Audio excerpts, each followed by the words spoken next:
गौरी कौवी और कालू कौवा लाड़ू चिड़िया के खेत में बैठे बेर खा रहे थे। वो एक बेर खाते और दो तोड़कर फेंक देते। कालू जी, मेरा तो पेट भर गया, अब चलें, लाड़ू चिड़िया आने ही वाली होगी। गौरी कौवी, आज तो लाड़ो चिड़िया अपने बेर की खेत को उजड़ा हुआ देखकर रोने ही लग जाएगी।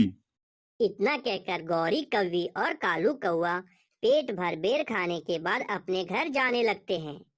इतने में लाड़ो चिड़िया भी अपने खेत में आ जाती है। तो मेरे प्यारे दोस्तों, तब तक आप हमारे वीडियो को लाइक और अगर चैनल को सब्सक्राइब नहीं किए हो तो जल्दी से सब्सक्राइब कर लो। आप हमें कमेंट सेक्शन में जरूर बताएं कि हमारी ये वीडियो आपको कैसी लगी।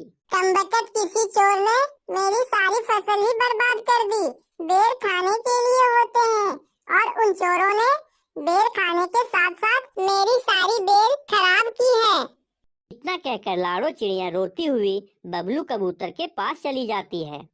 बबलू कबूतर जी, तुम्हें तो पता है मैं अपनी बेर की खेती में कितनी मेहनत की है, मगर कोई चोर हर रोज मेरी बेर चोरी करके ले जाता है और आधी आधी खाकर मेरे खेत में फेंककर मेरी फसल को भी खराब कर जाता है। लाड़ो चिड़िया, हमारे जंगल में तो कोई ऐसा पंछी नहीं है, शायद ये दूसरे जंगल के बदमाश पंछियों का काम है।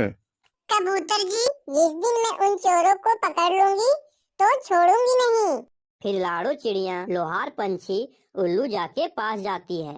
चाचा उल्लू जा, मुझे एक अच्छा सा फंदा बना कर दे, ऐसा फंदा जिसमें पंछी फंस जाने के बाद भाग ना सके। ए लो लाड़ो चिड़िया, ये लोहे का बहुत मजबूत फंदा है। ऐसा फंदा जिसमें पंछी फंस जाने के बाद भाग नहीं पाएंगे। जैसे ही कोई पंछी फंदे से टकराएगा वो फौरन ही फंदे में फंस जाएगा। और इधर गौरी कौवी अपनी माँ के पास दूसरे जंगल चली जाती है और अपनी माँ से कहती है, माँ कैसी हो माँ? कुछ खाया पिया भी था कि ऐसे ही भूखी बैठी हो? क्या बताऊं गौरी बेटी, हमारे जंगल में तो अनाज की बहुत ज्यादा किल्लत हो गई है। माँ, आपने मुझे पहले क्यों नहीं बताया? आप मेरे साथ चले।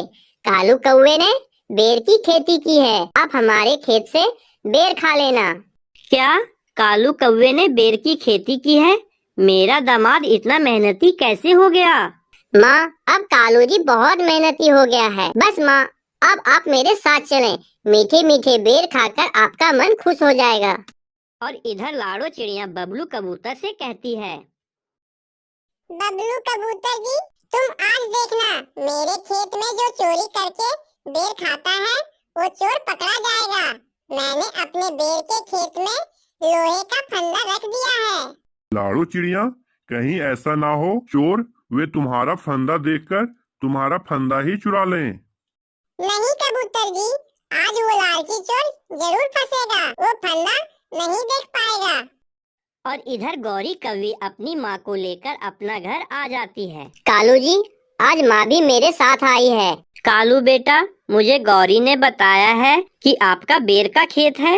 वही खेत कालू जी, जिससे हम हर रोज बेर खाते हैं, हमारा ही है ना? कालू कौवा गौरी कौवी की चालाकी को समझ जाता है और कहता है, हाँ हाँ गौरी, चलो आज हम माँ जी को भी अपने साथ ले जाते हैं। इतना कहकर तीनों लाड़ो चिड़िया के खेत में बेर खाने चल देते हैं। माँ, ये वाली बेर खाओ, ये वाली बहुत मीठी है। रुको बेटी, पहले ये वाली तो पूरी खा लेने दो। नहीं माँ, आधी खाकर आधी फेंक दिया कर, ऐसे मन नहीं भरता। ये वाली बेर ज्यादा मीठी है, ये वाली खाओ ना माँ। दूसरी तरफ कालू कौवा भी मजे से बेर खा रहा था। तभी गौरी कौवी चिल्लाती है, माँ जी, कालू जी यहाँ आओ, देखो कोई पंछी इतने सारे फल हमारे खेत में भूल गया है।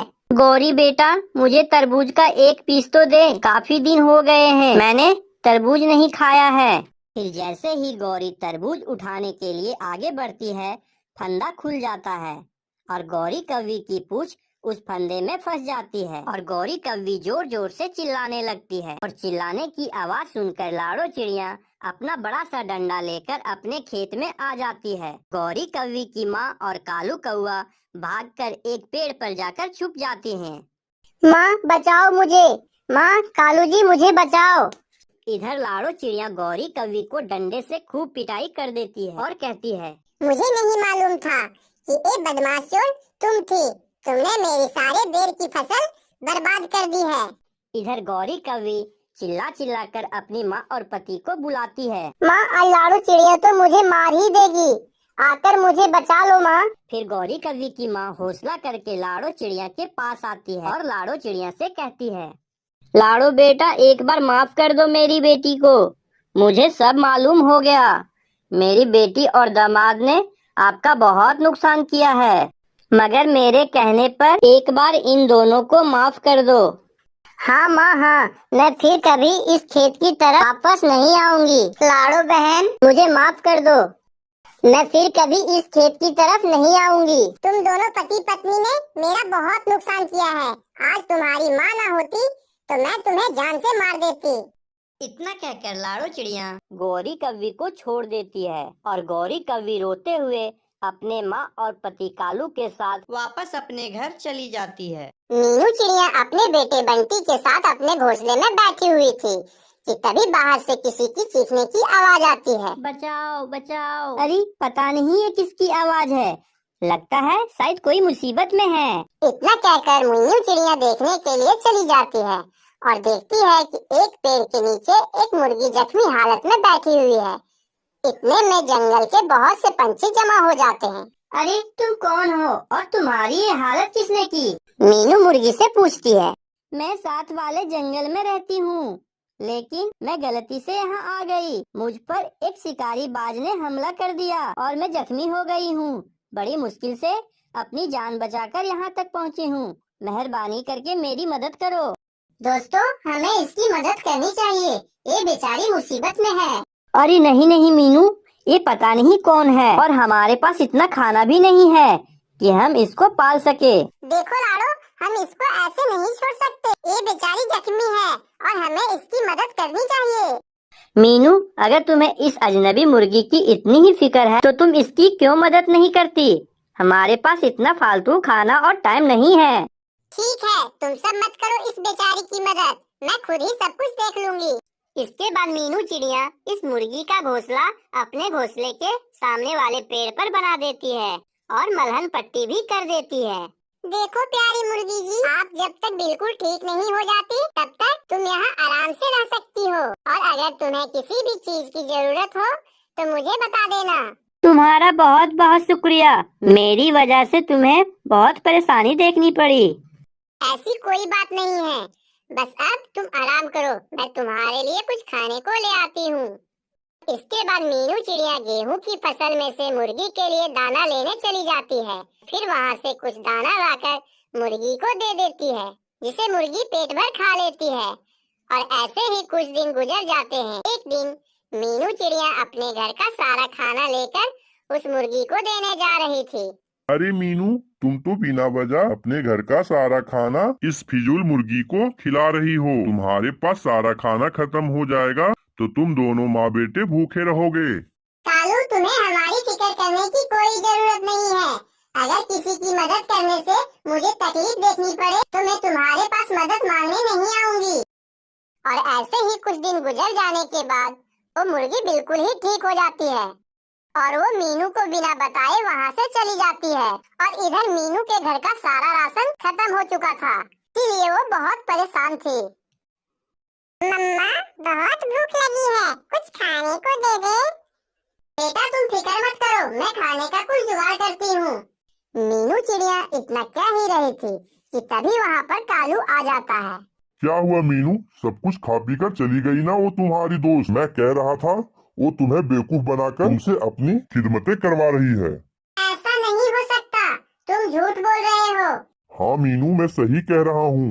मैं जब तुम्हारे घर आ रहा था तो मुझे वो मुर्गी कहीं नजर नहीं आई। अगर तुम्हें यकीन नहीं हो रहा है तो तुम खुद चलकर देख लो। इसके बाद वो दोनों मुर्गी के बने घोंसले के पास चले जाते हैं और फिर अंदर जाकर देखते हैं तो इन दोनों की आंखें खुली की खुली रह जाती है, क्योंकि वहाँ पर तो बहुत सारे सोने के अंडे पड़े थे। अरे ये क्या, इतने सारे सोने के अंडे? और ये चिट्ठी किसकी है? प्यारी मीनू, सबसे पहले मैं तुम्हें शुक्रिया करना चाहती हूँ। तुमने मेरी इतनी मदद की और मैं इसीलिए तुम्हें बगैर बताए चली गई कि मैं तुम पर और ज्यादा बोझ नहीं बनना चाहती। अगर मैं तुम्हारे लिए सोने के अंडे छोड़कर जा रही हूँ, जिसे तुम मेरी तरफ से तोहफा समझकर रख लेना। मैं एक सोने के अंडे देने वाली मुर्गी हूँ और अपना बहुत सा ख्याल रखना। इसके बाद हेलो मीनू इन व्यूअर्स, सभी कैसे सोने हैं के सब? अंडों को वीडियो अगर देखकर अच्छा लगा बहुत तो ही प्लीज आलीशान घर कमेंट बना करके बता लेती है देना और और आराम से स्क्रीन में अभी जिंदगी तक गुजारने मेरे चैनल लगती है। दूसरी तरफ कालू को बहुत पछतावा हो रहा था कि इसने उस वक्त उस मुर्गी की मदद क्यों नहीं की। अरे कालू, तेरी तो नाम की तरह किस्मत भी काली है। अगर मैं उस वक्त उस मुर्गी का मदद किया होता तो आज मीनू की तरह ऐश मैं कर रहा होता। मगर अब कालू को पछताने से क्या फायदा।